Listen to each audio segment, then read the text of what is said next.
오늘은 초보자도 전문가처럼 글 쓰는 방법에 대해서 알려드릴 건데요. 글쓰기 능력이 부족해서 블로그 글 쓸 때마다 막막하잖아요. 저도 매일 그렇게 느끼는데, 그리고 나름 몇 개 글을 써보면 이게 일기장처럼 써지기도 하고 전혀 노출도 안 되고 그렇죠. 지금은 예전과 달라서 많은 정보가 있고 그 정보들을 잘 알려줘도 하지 못하는 이유가 글을 처음 쓰는 입장에서 알려줘도 어떤 식으로 자기 방식으로 글을 써야 할지 잘 몰라서가 한몫을 한다고 생각합니다. 왕초보도 따라 쓰기만 하면 전문가처럼 보이는 블로그 글쓰기 팁에 대해서 바로 알려드릴게요.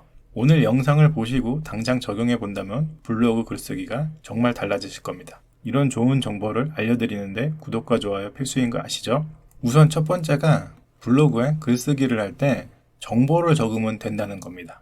정보를 적는다. 이게 무슨 얘기인가 하면 일반적으로 블로그를 운영한다는 것은 불특정 다수의 사람들에게 어떤 정보를 제공한다는 겁니다. 보통 초보자분들이 글쓰기를 어렵게 느끼시는 부분이 문학작품을 만들려고 생각하시는데 그게 잘못된 생각입니다. 저희가 감성이 풍부한 문학작품을 만들거나 대학 교수님들처럼 논문을 쓸 필요가 없다는 거죠.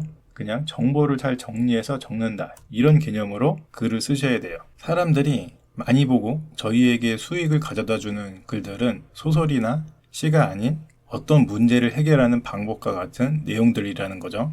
예를 들어서 계란 프라이 하는 방법이라고 해보겠습니다. 물론 지금 저도 계란 프라이 정도는 할 줄 압니다.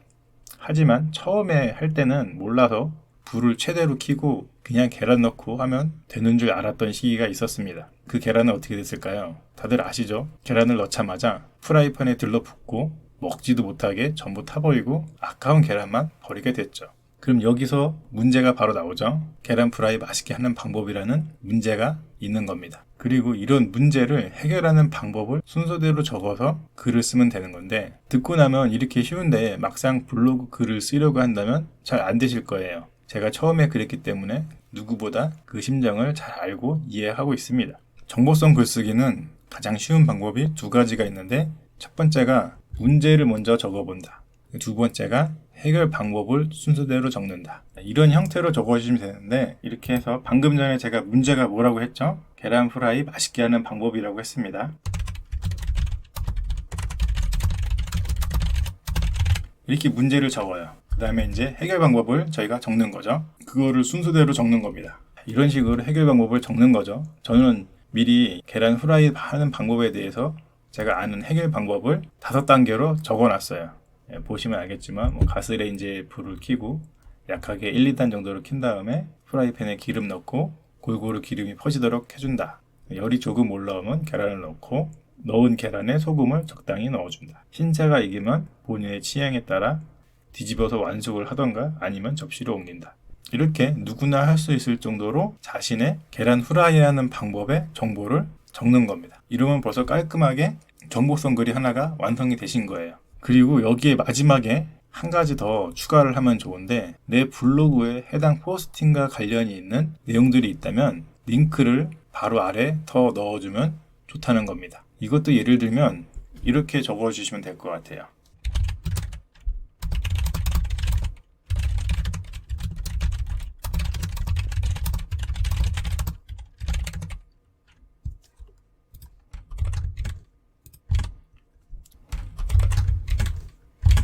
이렇게 함께 보면 더 좋은 내용들, 계란과 함께 먹으면 좋은 음식 5가지, 프라이팬에 절대 들러붙지 않는 새로 나온 땡땡 프라이팬. 그 전에 이런 포스팅이 여러분 블로그에 있다면 링크를 넣어두면 더 좋다는 거죠.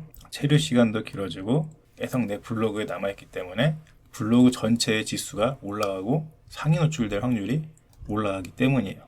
이런 것도 정보성 글로 이렇게 적으시면 되는 거예요. 어떤 계란이 한 끼 먹으면 좋은지 순서대로 1번, 2번, 3번, 4번, 5번 이런 거를 추가로 더 링크를 넣어둔다면 관심 있는 분들이 내 블로그에 다른 글들도 더 보게 되고 저희가 블로그를 글 쓰는 게 많이 안 써봐서 그렇지 한두 번만 써보시면은 금방 느세요. 그리고 글을 쓸 때 보면은 다른 데 찾아보면은 1000자 이상 써야 된다, 1500자 이상 써야 된다 이런 게 있는데 물론 양을 길게 늘려서 쓰면 좋은데 쓸데없는 양을 늘리는 것보단 핵심적인 이런 해결 방법에 대한 정보성 글을 쓰시는 게 훨씬 좋고 너무 천자 이상 써야 된다는 압박감을 버리셨으면 좋겠어요. 오히려 그게 더 독이 돼가지고 글을 못 쓰게 되고 이상한 쓸데없는 말을 더 집어넣게 되는 현상도 생기거든요. 오늘 영상은 초보자도 따라하면 전문가처럼 보이는 글쓰기 방법에 대해서 알아보았는데요. 많은 도움이 되셨길 바라고요. 최근에 티스토리 블로그 광고 관련해서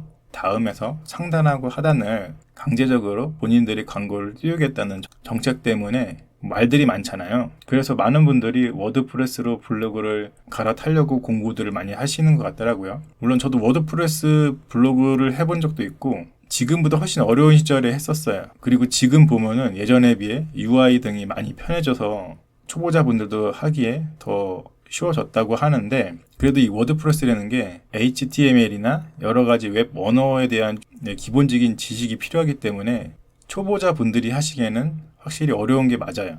아무리 쉬워졌다고 해도요. 그래서 저는 생각하는 게 저희가 블로그를 하는 이유도 완전히 자동은 아니어도 어느 정도 만들어 놓으면 최소의 노력으로 반자동화된 추가적인 수익을 만들기 위한 행동이라고 생각을 하거든요. 이번 기회에 유튜브와 쿠팡 파트너스를 활용한 부수익을 만드는 방법도 한번 도전해 보시는 것을 저는 추천합니다. 유튜브를 통한 쿠팡 파트너스 수익을 만드는 것에 대한 궁금하신 분들은 고정 댓글과 더보기란에 제가 전에 만들어 놓은 영상이 있어요. 그 링크를 넣어 둘 테니까 그거 한번 보시고 이런 자동화된 부업에 관심이 있으신 분들은 한번 도전해 보시는 것을 추천드립니다. 오늘도 영상 끝까지 시청해 주셔서 감사드리고요. 행복한 한 주 되세요. 감사합니다.